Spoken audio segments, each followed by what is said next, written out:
And now, let's talk about how is adipose tissue formed.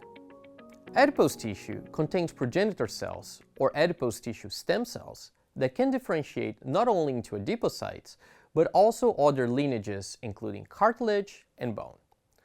A fraction of these cells then enter the adipogenic commitment stage, where it can only become adipocytes, and these are what we call pre-adipocytes.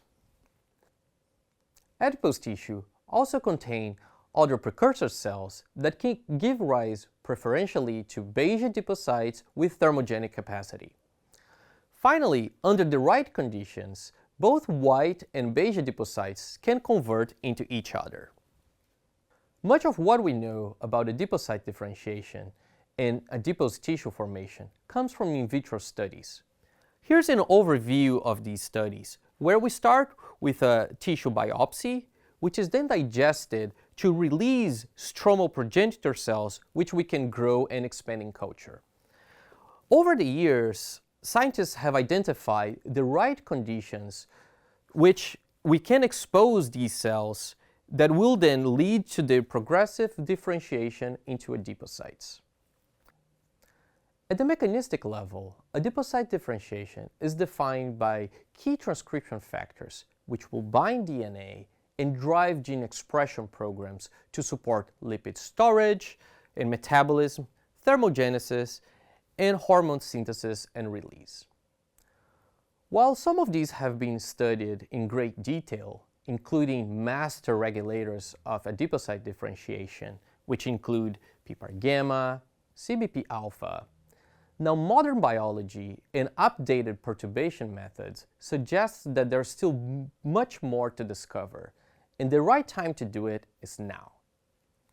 Now, as we come to the conclusion of this first lecture, it's important that we discuss how can we harness adipose tissue biology to improve metabolic disease outcomes.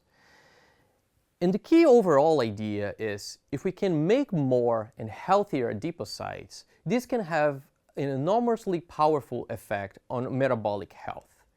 So here are some ideas of how we can think about exploring adipose tissue biology to improve metabolism. First, we can think of ways to promote healthy adipose tissue expansion, where we promote newer adipocytes or hyperplasia versus hypertrophy or making larger adipocytes, which, as we discussed, is linked to metabolic diseases. We can also focus on adipose tissue distribution by making more subcutaneous adipocytes versus abdominal or visceral adipocytes, which are also linked to metabolic problems. We can think about ways to promote a safe lipid storage, where lipids are now mainly contained in adipocytes to prevent spillover to other tissues. And finally, we can leverage thermogenic properties of beige and brown adipocytes to promote a state of positive energy balance that will lead to higher energy expenditure and metabolic improvements. And here's how you can contribute to this challenge.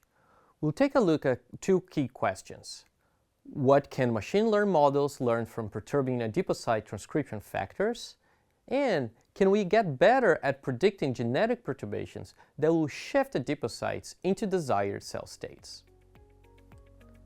Well, hopefully this first lecture gave you a great overview of the biology needed to complete this challenge, and next we'll have Julie walk you through the technology and the data provided for this challenge.